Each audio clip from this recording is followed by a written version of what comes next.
Hi, this is Andrea Gerard, Senior Staff Accountant at the Dr. James Dobson Family Institute. We want to wish you a blessed and Merry Christmas. Hi, this is Danielle. I'm a finance rep at the James Dobson Family Institute, and I just want to wish you a very Merry Christmas. This is Roger Marsh for Dr. James Dobson's Family Talk, a part of the Dobson Family Institute. Throughout the entire month of December, we're highlighting our most listened to broadcasts from the past year. Now, before we hear one of those popular shows, I want to share some news with you.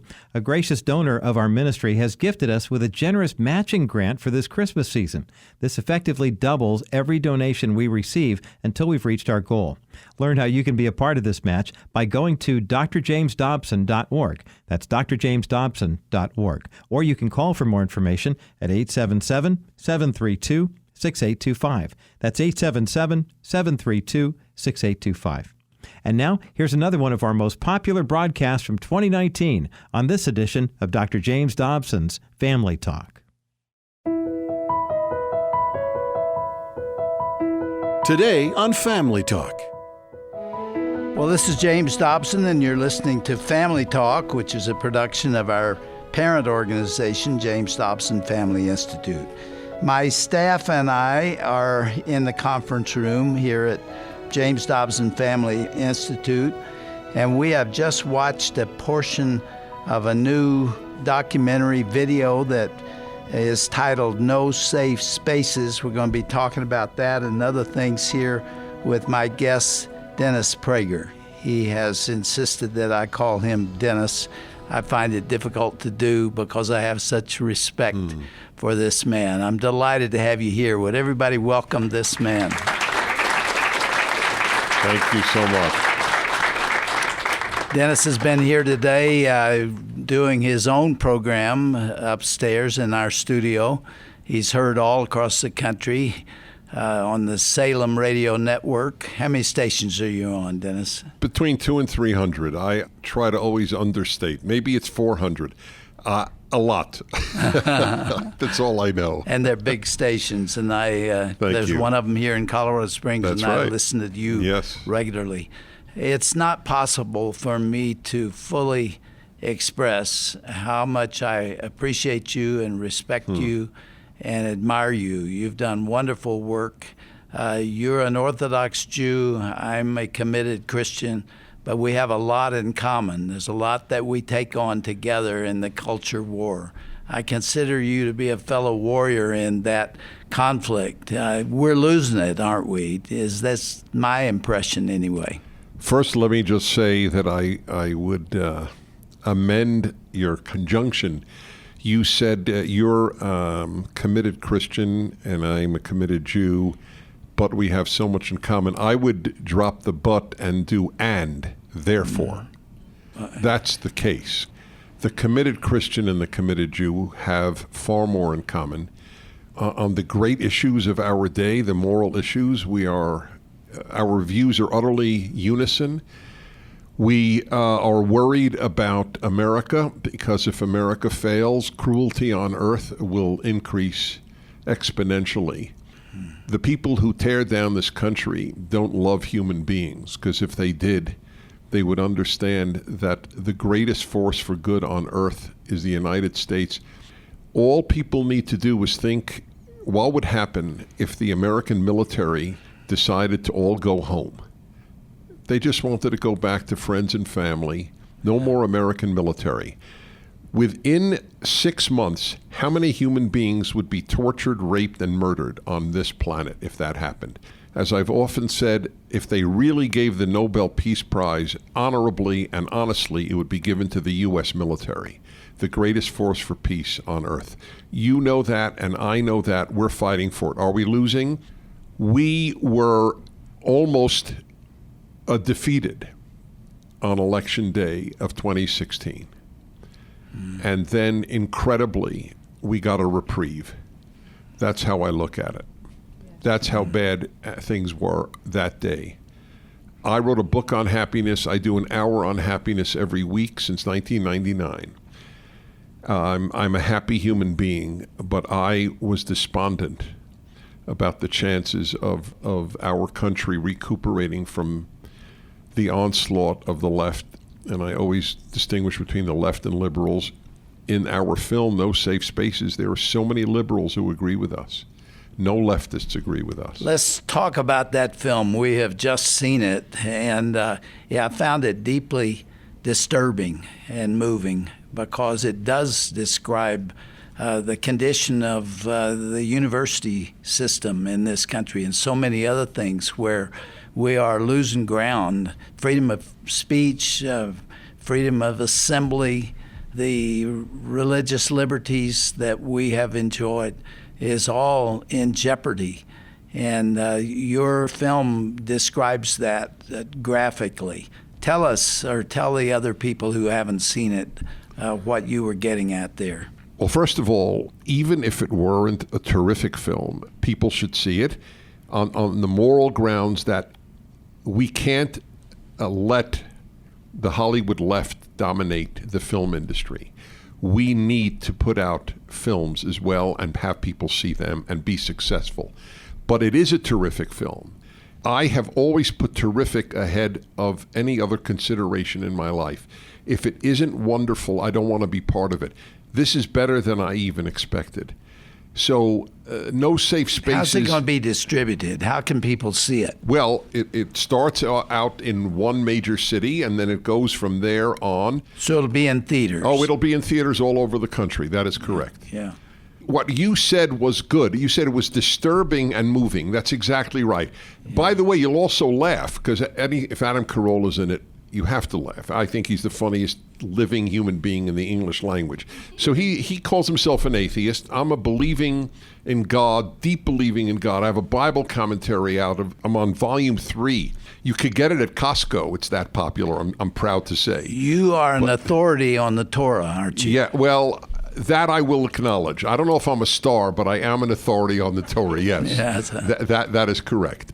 But listen, as I tell Christians all the time, Jesus didn't know the New Testament. Jesus only knew the Old Testament. So if you want to know what Jesus knew, then you need to know the Old Testament. A lot of Christians know that, but a lot of Christians don't read the Old Testament, thinking, well, it's just, it's... Well, he quotes the Old Testament. Of course, and constantly. Yeah. That's his frame of reference. Yeah. That's exactly right. Love your neighbor as yourself. Love God. That comes from the Torah. God creating the human being in God's image. That comes from the Torah. It's all from the Torah, everything. That is my vehicle to faith in God. And I call it the rational Bible because I only use reason. Only reason. An atheist could read my rational Bible and come away wiser. Anyway, Adam Carolla calls himself an atheist, and here I am, a religious guy. We also have all these values in common. Values is where it's at. And America was founded with this amazing notion, God wants us to be free. What country in history had that idea? We are losing it. Prager University, which has 1 billion views last year, it's another of my projects. Prager University puts out a video every single week. We have about 350 videos out, 5-minute videos. And they come out each week, and there's a conservative take on politics, on economics, on philosophy, on a whole host of issues by very, very, we had 4 Pulitzer Prize winners, 3 former prime ministers. We have very serious people giving these courses. They're all knocked by people on the left, but nothing is as knocked as a defense of God or religion. Do you know that Google put the 10 Commandments on the restricted list? That means kids can't see it in homes that block pornography. My video on the 10 Commandments. And I just testified in Congress on this in the Senate. Senator Ted Cruz asked the guy from Google, I don't understand, why would you put a Dennis Prager's video on the 10 Commandments on the restricted list? Let me stop you. Yeah. I have a recording of your statement to the U.S. Senate just recently, and I would like our listeners to hear what you're talking about. Good. Thank you. Okay, let's do that right now. Good. Mr. Prager, we'll start with you. I will take just a moment, because my opening comment is under 5 minutes, just to respond on the issue of the 10 Commandments video that was placed on the restricted list by Google. The representative from Google mentioned that a reason that it would be on the restricted list was that it contains mentions of murder. So I was thinking, I have a solution. that will, I think, appeal to Google. I will re-release it as the 9 Commandments. That should solve the problem of including murder in my discussion of the 10 Commandments. And as regards the swastika, yes, there is a swastika. It is, again, in the commandment of do not murder, wherein I show that there are people who believe murder is all right even today, and I use the swastika and the hammer and sickle as 2 examples. I would think we would want young people to associate the swastika with evil. That was why I had a swastika. It is an honor to be invited to speak in the United States Senate, but I wish I were not so honored, because the subject of this hearing, Google and YouTube's, and for that matter, Twitter and Facebook's suppression of internet content on ideological grounds, threatens the future of America more than any external enemy. In fact, never in American history has there been as strong a threat to freedom of speech as there is today. Before addressing this, however, I think it important that you know a bit about me and the organization I co-founded, Prager University, PragerU, as it is often referred to. I was born in Brooklyn, New York. My late father, Max Prager, was a CPA and an Orthodox Jew who volunteered to serve in the U.S. Navy at the start of World War II. My father's senior class thesis at the City College of New York was on anti-Semitism in America. Yet despite his keen awareness of the subject, he believed that Jews living in America were the luckiest Jews to have ever lived. He was right. Having taught Jewish history at Brooklyn College, written a book on anti-Semitism, and fought Jew hatred my whole life, I thank God for living in America. It breaks my heart that a vast number of young Americans have not only not been taught how lucky they are to be Americans, but have been taught either how unlucky they are or how ashamed they should be. It breaks my heart for them because contempt for one's country leaves a terrible hole in one's soul, and because ungrateful people always become unhappy and angry people. And it breaks my heart for America because no good country can survive when its people have contempt for it. I have been communicating this appreciation of America for 35 years as a radio talk show host, the last 20 in national syndication with the Salem Radio Network, an organization that is a blessing in American life. One reason I started PragerU was to communicate America's moral purpose and moral achievements, both to young Americans and to young people around the world. With 1 billion views a year, and with more than half of the viewers under age 35, PragerU has achieved some success. My philosophy of life is easily summarized. God wants us to be good, period. God without goodness is fanaticism, and goodness without God will not long endure. Everything I and PragerU do emanates from belief in the importance of being a good person. That some label us extreme or, quote, haters only reflects on the character and the broken moral compass of those making such accusations. They are the haters and extremists. PragerU releases a 5-minute video every week. Our presenters include 3 former prime ministers, 4 Pulitzer Prize winners, liberals, conservatives, gays, blacks, Latinos, atheists, believers, Jews, Christians, Muslims, and professors and scientists from MIT, Harvard, Stanford, and a dozen other universities. Do you think the Secretary General of NATO, or the former prime ministers of Norway, Canada, or Spain, or the late Charles Krauthammer, or Philip Hamburger, distinguished professor of law at Columbia Law School, would make a video for an extreme or hate-filled site? The idea is not only preposterous, it is a smear. Yet Google, which owns YouTube, has restricted access to 56 of our 320 5-minute videos and to other videos we produce. Restricted means families that have a filter to avoid pornography and violence cannot see that video. It also means that no school or library can show that video. Google has even restricted access to a video on the 10 Commandments as we have seen. Yes, the 10 Commandments. We have repeatedly asked Google why our videos are restricted. No explanation is ever given. But of course we know why. Because they come from a conservative perspective. Liberals and conservatives differ on many issues, but they have always agreed that free speech must be preserved. While the left has never supported free speech, liberals always have. I therefore appeal to liberals to join us in fighting on behalf of America's crowning glory, free speech.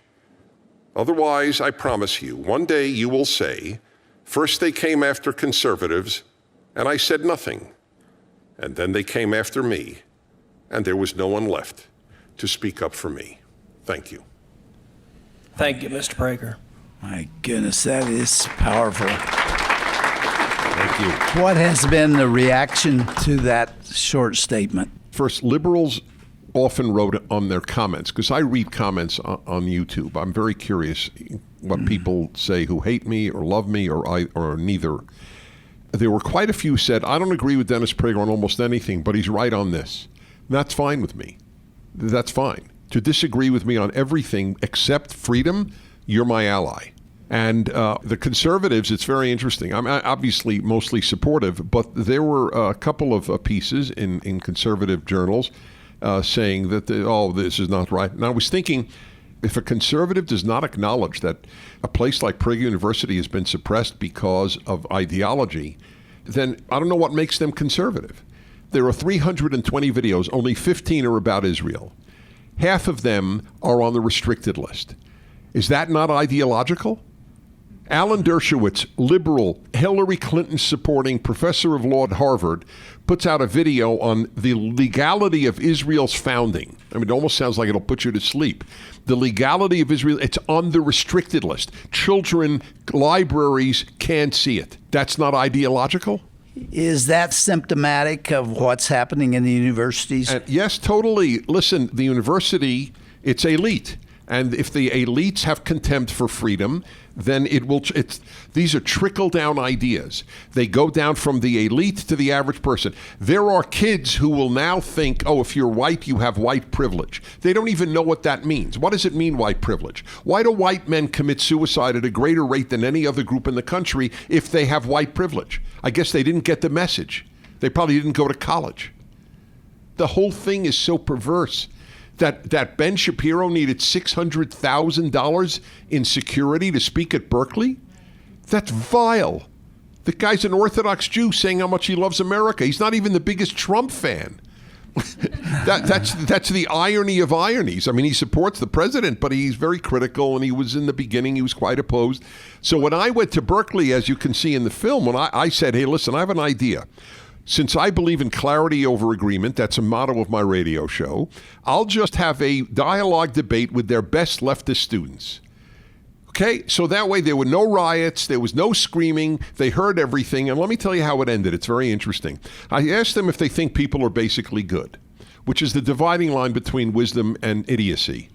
And because you're an idiot if you think people are basically good. I'm sorry. I know it's insulting. It's meant to be an insult. You are a fool. No one over 5 should believe human nature is good. If they're basically good, show me a society where that's played itself out. No, there is no system of wisdom that has ever argued that. It is a brand new idea in human history, and it has led to unbelievably terrible results.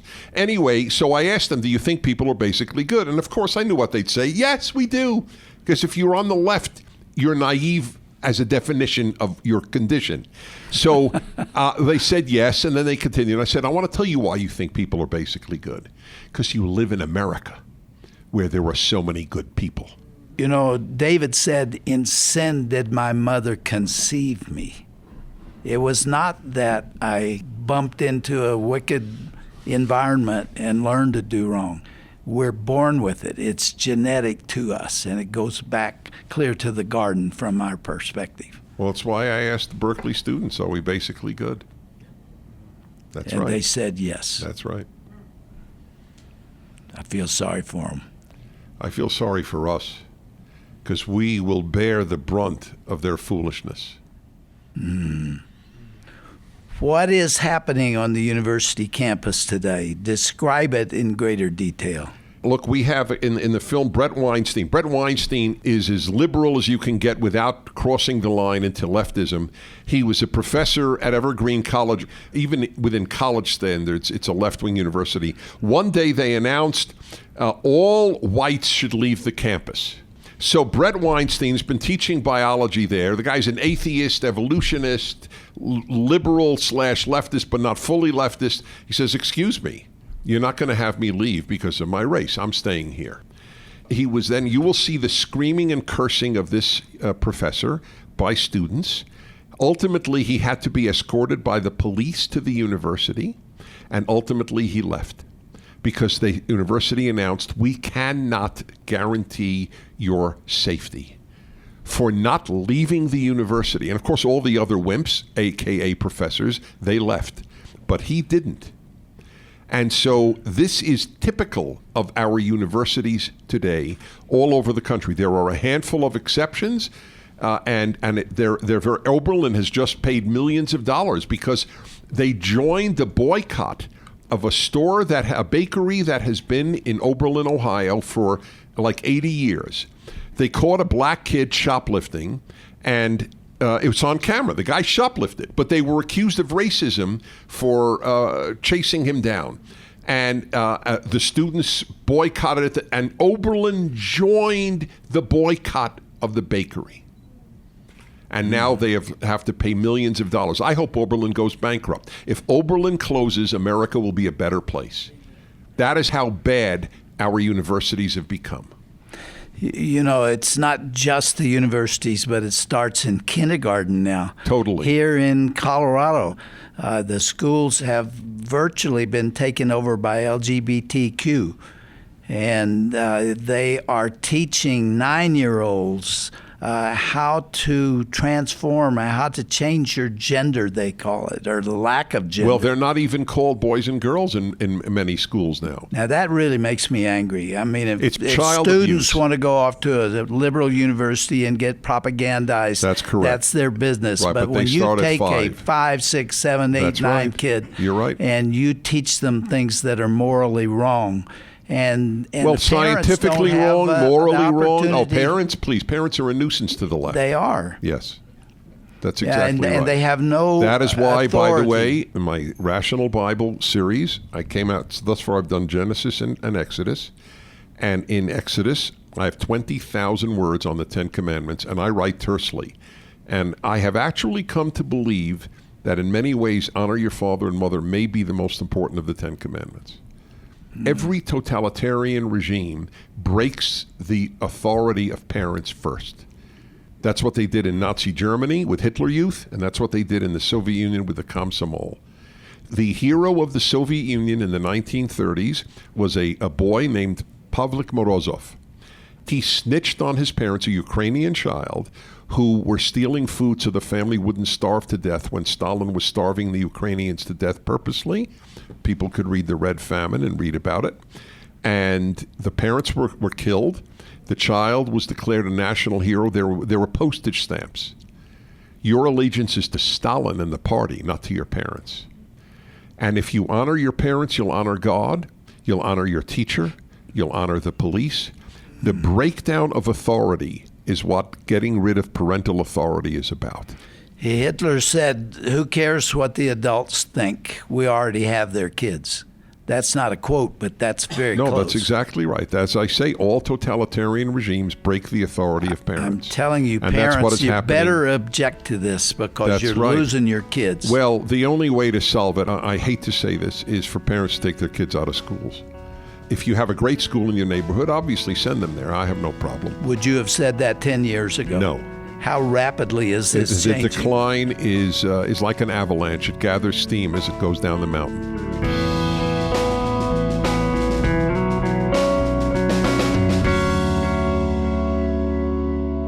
I'm Roger Marsh, and you've been listening to Dr. James Dobson's Family Talk. Dr. Dobson's guest today has been popular radio host and best-selling author Dennis Prager. Visit our broadcast page at drjamesdobson.org for details about Dennis's documentary called No Safe Spaces. There you'll also find out more about Dennis's many books and his popular radio show as well. That's drjamesdobson.org, and then click onto the broadcast page. Be sure to join us again tomorrow for the conclusion of this insightful interview featuring Dr. James Dobson and radio talk show host Dennis Prager. Don't miss that conversation coming up next time right here on Dr. James Dobson's Family Talk. I'm Roger Marsh. Have a blessed day. This has been a presentation of the Dr. James Dobson Family Institute.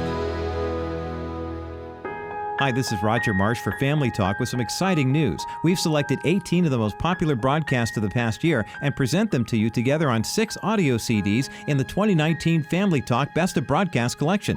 Join Dr. Dobson and many incredible guests like Dennis Prager, Rebecca Gregory, and Rabbi Jonathan Kahn in this compelling audio collection. You can get your CD set as our thank you for your gift of any amount in support of our ministry. Join Dr. Dobson in serving families. Call 877-732-6825 or visit drjamesdobson.org.